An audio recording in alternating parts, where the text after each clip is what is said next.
Shalom semuanya. Coba perhatikan ini. Kita sepertinya jarang membuka kitab Ayub. Padahal seriusan, pasti setan tidak akan suka, bahkan sangat takut jika kita mau membaca kitab ini. Apalagi merenungkannya. Kenapa? Maka inilah alasan yang pertama. Dengan baca Ayub, setan takut kita jadi menyadari bahwa penderitaan bukanlah tanda Tuhan membenci. Setan ingin kita semua percaya bahwa penderitaan atau kesusahan adalah tanda kita lagi dikutuk sama Tuhan. Itulah penipuan terbesarnya bagi kita. Tapi isi kitab Ayub dengan jelas membongkar kebohongan tersebut. Penderitaan Ayub bukanlah bukti bahwa dia sedang dihukum Tuhan. Kita kan suka kadang, misal kena musibah, langsung bilang bahwa Tuhan lagi marah. Lalu pikiran kita mulai mencari-cari perbuatan salah apa yang sekiranya baru kita lakukan. Ayub kehilangan segalanya, anak-anaknya, hartanya, kesehatannya.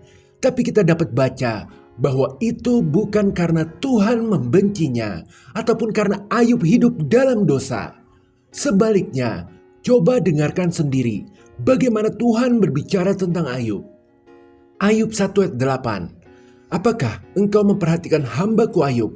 Sebab tiada seorang pun di bumi seperti dia yang demikian saleh dan jujur, yang takut akan Allah dan menjauhi kejahatan. Luar biasa. Ini bukan pujian dari manusia, ini adalah testimoni langsung dari Tuhan.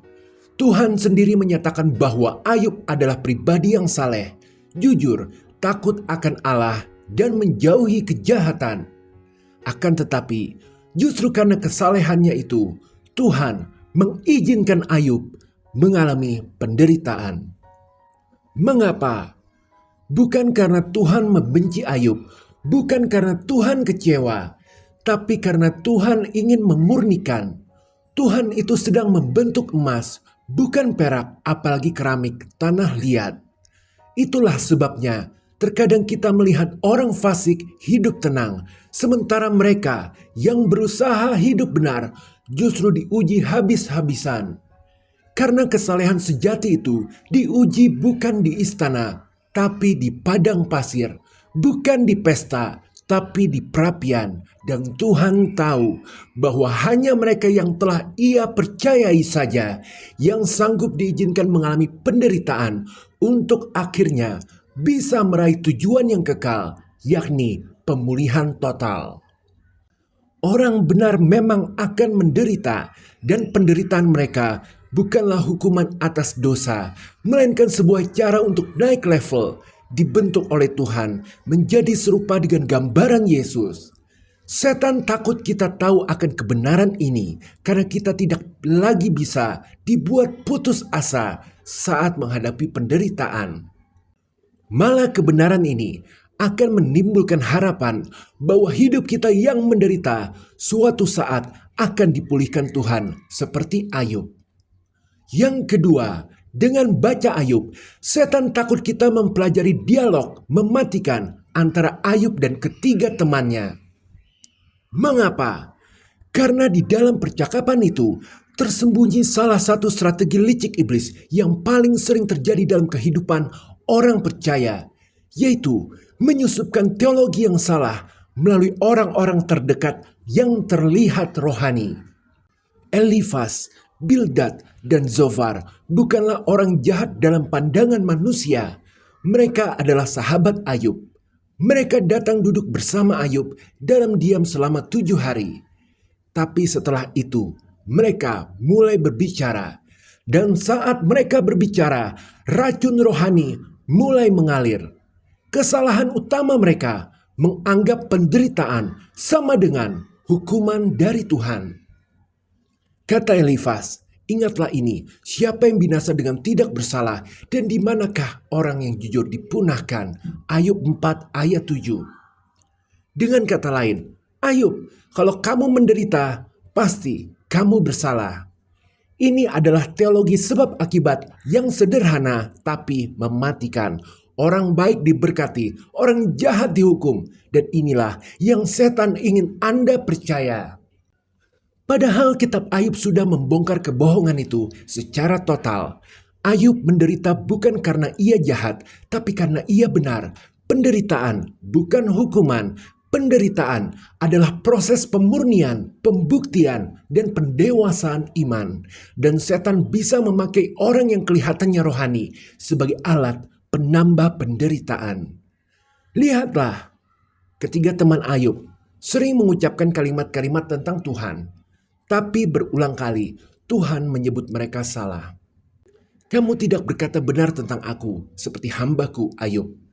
Ini peringatan bagi kita bahwa tidak semua nasihat rohani berasal dari Roh Kudus. Kadang nasihat yang terdengar bijak justru jadi alat dakwaan yang memperdalam luka di jiwa.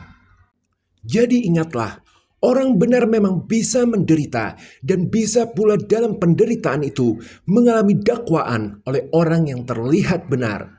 Ya, inilah tingkat penderitaan yang paling menyakitkan ketika Anda sedang terpuruk dan orang yang Anda harap bisa menguatkan justru malah menyalahkan. Diserang bukan oleh musuh, tapi oleh sahabat, bahkan oleh saudara sendiri. Yesus pun mengalami ini.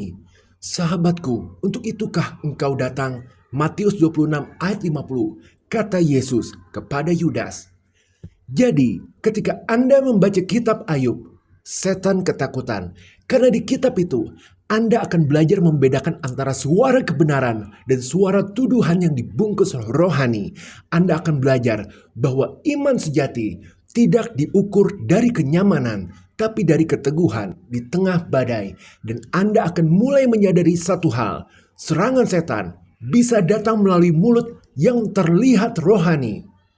Tapi di akhir firman Tuhan berkata, Tuhan yang membela Ayub di hadapan ketiga temannya. Yang ketiga, dengan baca Ayub, setan takut kita jadi tahu peran Yesus untuk kita di pengadilan surga. Di kitab Ayub, kita akan tahu bahwa penderitaan kita itu ada batasnya. Izin Tuhan sama dengan batas kekuasaan iblis. Jadi setan pun tunduk sama Tuhan.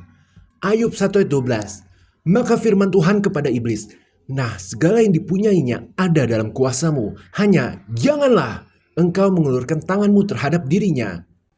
Gambaran ini mirip dengan ruang sidang di mana iblis muncul di hadapan Tuhan dan mendakwa kita.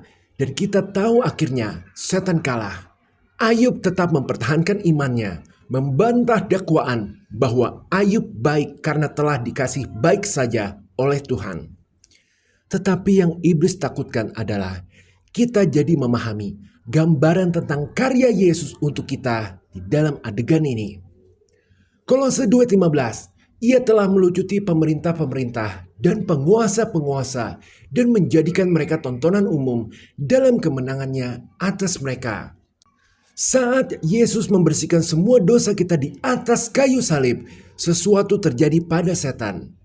Dia tidak punya bahan lagi. Ya, orang itu malah sempat meninggalkan imannya, kata iblis. Tapi kata Tuhan, oleh karena darah Yesus, semua yang tidak mungkin menjadi mungkin, yang tidak sempurna menjadi sempurna. Memang selama hidup dia telah berbuat banyak salah, tetapi dia dibenarkan oleh karena imannya kepada Yesus. Yang keempat, dengan baca Ayub, setan takut kita jadi tahu akan ada waktu pemulihan di balik setiap penderitaan. Sebelumnya memiliki 7.000 domba, sekarang jadi memiliki 14.000 domba. Itulah pemulihan yang dialami oleh Ayub. Tapi pelajaran pentingnya itu terjadi setelah jiwa mereka mengalami pencerahan mendalam atau transformasi spiritual. Ayub 42 ayat 10. Lalu Tuhan memulihkan keadaan Ayub setelah ia meminta doa untuk sahabat-sahabatnya. Dan Tuhan memberikan kepada Ayub 2 kali lipat dari segala kepunyaannya dahulu. Sebelumnya Ayub juga merendahkan diri di hadapan Tuhan. Ini artinya, di dalam penderitaan, benar-benar hanya Tuhan saja yang bisa menolong. Dan rekonsiliasi penting untuk mengalami pemulihan. Jadi jangan terpicu untuk berantem lama-lama, karena kita perlu rekonsiliasi. Maka selalu ampuni orang, dan bersikap pasif bila lagi dihina. Artinya, lebih baik diam karena pembalasan adalah haknya Tuhan. Tetapi yang setan paling takut adalah ketika kita memahami bahwa kehancuran, kehilangan, dan juga sakit yang kita alami itu tidaklah bersifat permanen. Karena di akhir Tuhan akan memberkati bahkan melebihi keadaan yang semula. Ditambah rohani kita juga sudah bertambah dewasa. Jadi Tuhan itu sudah berkomitmen akan tetap setia kepada anak-anaknya. Dia tahu teriakan orang yang minta tolong, tetapi terkadang dia ingin kita belajar terlebih dahulu di dalam penderitaan. Jika sudah tahu kebenaran ini, iblis tidak bisa lagi membisikkan bahwa pemulihan harus sesuai dengan cara saya atau waktu saya. Karena kita sudah tahu bahwa pemulihan itu terjadi pada waktu Tuhan yang paling tepat. Sesungguhnya itulah harapan kita selama menghadapi berbagai pencobaan yang panjang ini. Memang pemulihan tidak bisa menggantikan anak-anak Ayub yang hilang pada kejadian pertama itu. Kerusakan sudah terjadi. Tetapi ingatlah, kehidupan sejati itu dimulai di surga. Jadi meskipun hidup kita ada yang hilang, walau sudah dipulihkan, tetapi tetaplah bersemangat. Sebagai pengingat, iblis tahu bahwa saat manusia menderita, hati mereka paling rapuh, pikiran paling mudah diganggu, dan iman paling mudah digoyahkan. Itulah saat favoritnya untuk menyerang, bukan dengan kekerasan, tapi dengan bisikan.